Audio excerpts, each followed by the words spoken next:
Hoje o papo é com o Bruno Furtado. Vamos falar sobre alguns dos piores treinadores que ele já acompanhou e, claro, das polêmicas envolvendo Filipão e Luxemburgo.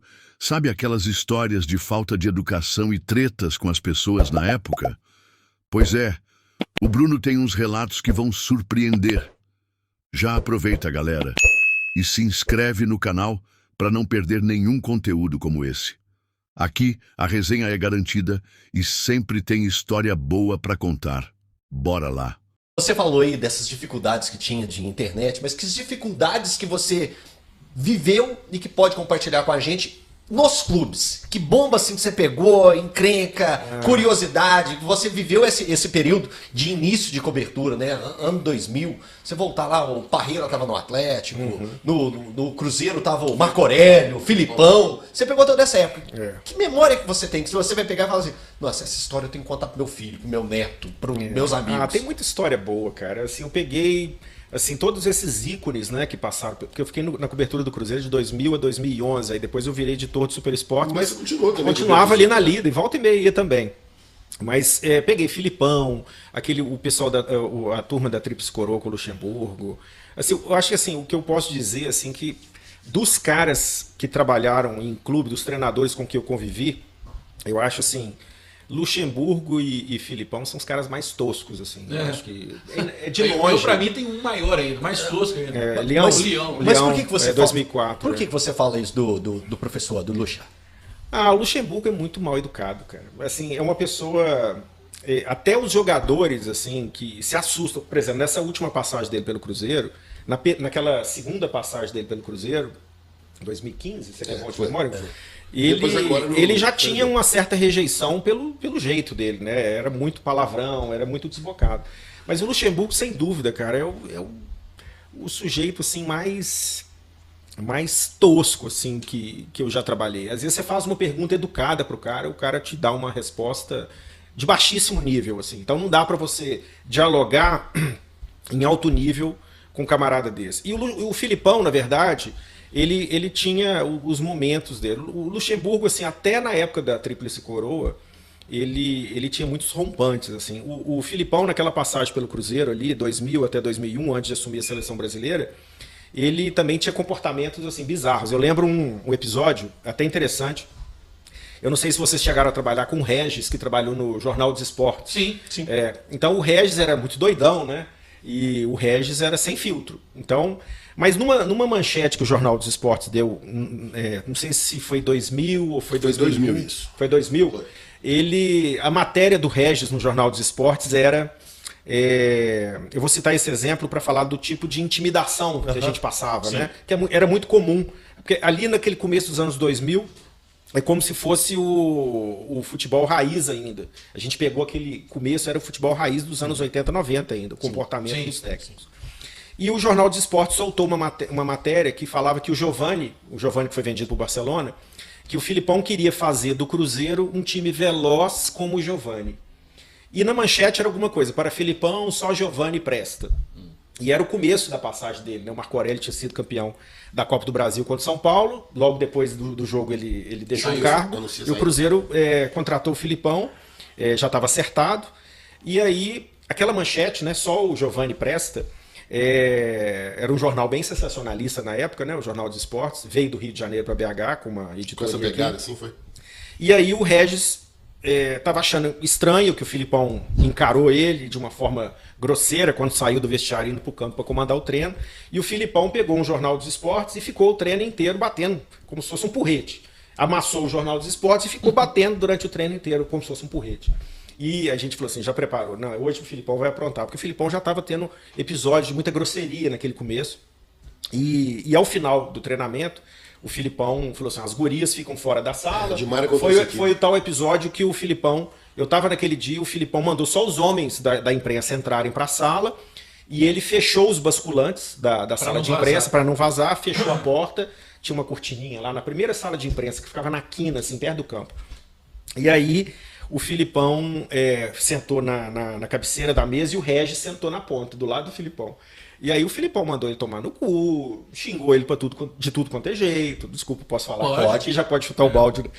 Mas aqui não é um podcast da tradicional família mineira, né? Longe disso. Muito longe. Mas aí ele esbravejou com o Regis, e o Regis ponderou com ele, olha, eu fiz a matéria, mas o título não é meu, então esse título não é da minha responsabilidade. Não é da minha responsabilidade, é o editor que faz título. Mas o Filipão tratou com muita grosseria, estupidez, assim, mas massacrou o cara.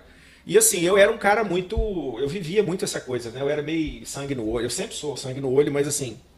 Eu não tinha muito filtro. Mas todo mundo ficou muito puto naquele dia. E um cinegrafista do Sport TV, ele colocou, porque o Filipão tinha obrigado todos os veículos a desligarem seus gravadores, né? Ainda é cassete, fita cassete.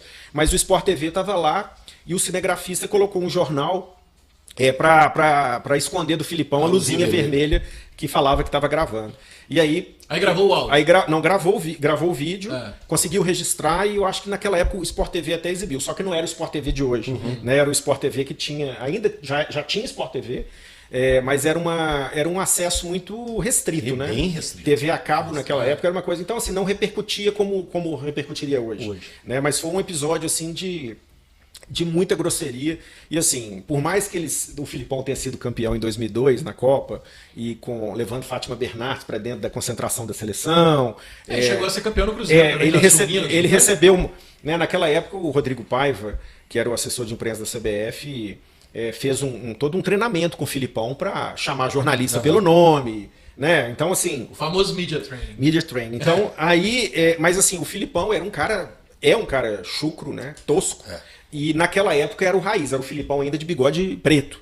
Então o Filipão depois é que ficou grisalho, mas na época ele era um cara... meio como se fosse um Will Streak, né? Mas essa é muito tosco. Então, assim, as recordações piores que eu tenho de relacionamento com o treinador, eu acho que são o Luxemburgo. Nessa última passagem do Luxemburgo pelo Cruzeiro, até fizemos uma entrevista, você tentava fazer uma pergunta em alto nível, educado, e o cara sempre dava uma patada. Ele é muito tosco. Não, então, você viu, assim, não sei se você viu agora a última coletiva dele. Mas eu gostei em partes. Ele não deixa o repórter fazer, não deixa, fazer assim, a pergunta. Ele mas já esses caras, desde o começo, desde a época que eles estavam no topo, a estratégia dele. A estratégia era intimidar o jornalista. Então, esse era o tipo de estratégia. E aí, quando os clubes começaram a ter uma assessoria de imprensa profissional, eles, né, os assessores, pelo relacionamento que tinham com os veículos, tentavam mediar ali uma relação um pouquinho mais profissional. Mas, assim, é como se fosse um treinador dos anos 90, raiz, mas assim, de baixíssimo nível, né? Mas assim, são caras que têm estrela, que tiveram os seus grandes momentos, mas eu tô falando muito particularmente o tipo de relacionamento que eles tinham com o jornalista, né? E que depois cada um passou a ter um assessor pessoal, além do assessor dos clubes onde eles trabalharam. Mas esse episódio do Filipão é muito interessante, assim, porque ficou registrado até pelas câmeras do Sport TV. Em relação ao Luxemburgo, tem um outro caso muito curioso, que foi na chegada dele ao Cruzeiro em 2002, e ele determinou que a imprensa tivesse... ele começou a restringir e a cercear a atuação da imprensa no Cruzeiro, né? Porque o Cruzeiro, em 2001, naquele time com Rincon, Edmundo, Sorin, Alex... ali naquele time, os caras que vieram de fora tinham mais voz ativa, mas eles começaram a estabelecer, né, um tipo de relacionamento com a imprensa mais distanciado. Porque até 2000, nos clubes, o jornalista recebia o jogador na porta do carro. Ia lá e conversava com o jogador. O cara saía do carro e já fazia entrevista. Em 2001, isso já começou a mudar muito por causa do Sorin. Né? Quando o Sorin veio para o Cruzeiro em 2000, ele não tinha tanta participação voz ativa. Ele era um cara que tinha já jogado fora na Juventus, mas ele veio de grandes conquistas, né, no River. Mas quando ele chegou... Não pula esse vídeo. Não sai daqui ainda. Aliás, já comenta aqui embaixo. O que vocês estão achando do papo de hoje? Tá curtindo o conteúdo? Sua opinião é muito importante pra gente. Fica até o final, porque tem mais histórias e detalhes que você não vai querer perder. No Cruzeiro ele não era um líder do time, tanto que o Marco Aurélio não colocava ele, não deixava ele avançar como ele queria. Era titular, mas ele era lateral esquerdo, ele não era esse ala, esse cara... Exatamente, ele não tinha essa liberdade. O Marco Aurélio reclamava até do Sorin, não gostava tanto, né? Por exemplo, tinha alguns jogos, acho que era o Jorginho Paulista, né? Isso aí foi que ano, Gordura? Isso foi 2000. 2000. Ele chegou. Então, mas aquele começo do Sorin, ele não tinha tanta liderança. 2001, o Sorin já colocou Manguinha de fora. Não, o Soninho já coloca a manguinha de fora quando o Marco sai, chega o Filipão, que é aquela Copa Jovelândia, Cruzeiro ficou em terceiro. Mas em 2001 ele já tinha muita liderança. E ali em 2001, ele, o Alex e os jogadores que já tinham uma carreira, né, já tinham mais experiência, eles mudaram a forma de tratar a imprensa. Teve até um período que os jogadores se recusaram a falar com os jornalistas, quando vazaram um áudio do vestiário do Cruzeiro. E aí os caras ficaram sem falar com a imprensa uns dias, e ali se estabeleceu um certo rompimento daquela relação mais solta no dia a dia dos clubes. E em 2002, na chegada do Luxemburgo, né, quando antes de que ele pegou o Cruzeiro no segundo semestre, ele vindo do Palmeiras, não é isso? E aí, antes de 2003, ele já estava estabelecendo ali 2 perguntas por repórter. Ele criou umas regras que limitavam um diálogo do jornalista que quisesse perguntar mais. E logo naquele começo, quando ele criou esse tanto de regra, eu fiz uma matéria já no Super Esportes. E foi muito engraçado, que eu fiz essa matéria uma quarta-feira. E falando, né, o Luxemburgo tenta cercear o trabalho da imprensa da Toca. A gente fazia de tudo na época, chutava o balde. Aí ele ficou puto. Mas o Cruzeiro foi para uma viagem no Rio de Janeiro e voltou só na semana seguinte. Aí eu reparei que na semana seguinte, na volta à Toca, o Luxemburgo só ficava me encarando. Só me encarando e tentando me intimidar com os olhares, só me intimidando e tal. E aí eu falei com o Jorge Gontijo, né, o histórico fotógrafo do Estado de Minas, que é o cara que tem, assim, que ajudou o Estado de Minas a ter um dos melhores acervos, porque desde os anos 60 o Gontijo tirou tudo quanto é foto aí dos grandes títulos, das grandes conquistas. E no treinamento eu falei com o Gontijo, começa a fotografar o Luxemburgo, porque esse cara tá me encarando, ele tá me secando aqui e tal. E o Valdir Barbosa sempre do lado do Luxemburgo e apontando para mim. Apontando para mim, mostrando um papel pro Luxemburgo, e mostrando um papel e apontando. Eu até não converso com o Valdir Barbosa sobre isso, não, mas foi um período tenso. E aí, naquele dia, a gente conseguiu, por uma foto do Gontijo, é muito interessante isso, ver que o Valdir Barbosa entregou o papel da minha reportagem, falando das regras novas do Luxemburgo, e entregou esse papel para o Luxemburgo e ficou apontando para mim. Quando eu fui ver em grande resolução a foto, era a nossa matéria do Super Esportes. E eu fui ver isso mais tarde, quando eu cheguei na redação.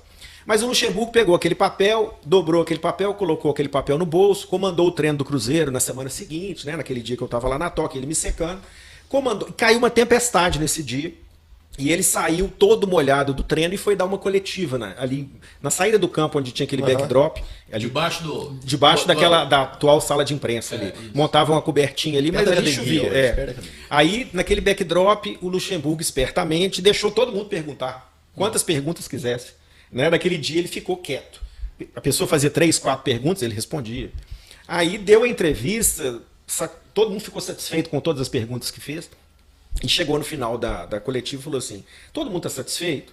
Todo mundo fez a pergunta que queria? Porque esse cara aqui apontou para mim, ele fez uma matéria tentando me destruir a minha imagem, né? Falando que eu sou um cara que tento cercear a imprensa. Todo mundo fez a pergunta que queria, eu fui e questionei. Ele falou assim: não, hoje você está fazendo isso de propósito, porque você deve ter ficado puto com a matéria que eu fiz, então, estrategicamente, você foi orientado a deixar todo mundo perguntar. E aí eu bati boca com ele nesse dia, mas ele era uma figura realmente assim que tentava armar esse tipo de situação para colocar você, que às vezes questionava mais, que era mais questionador, e eu sempre fui esse repórter um pouco mais questionador, e ele tentava fazer isso só para intimidar. E as assessorias davam todo o respaldo para que isso acontecesse, para deixar algum repórter na saia justa, né? Mas são períodos assim que me fizeram evoluir, assim, me fizeram crescer como profissional, a ganhar, né, assim, um lastro para encarar outras cascas grossas aí do mundo do futebol. E eu, ao longo do tempo, fui passando esse tipo de coisa que era muito importante. Às vezes o repórter se antecipar, ficar de olho no que estava acontecendo em volta, para não cair numa casinha de caboclo dessa. Curtiu o vídeo? Então comenta aqui o que você achou, quero saber sua opinião. Já aproveita para conferir outros vídeos do canal que estão imperdíveis, se inscreve para não perder nada e, claro, deixa aquele like para fortalecer. Tamo junto!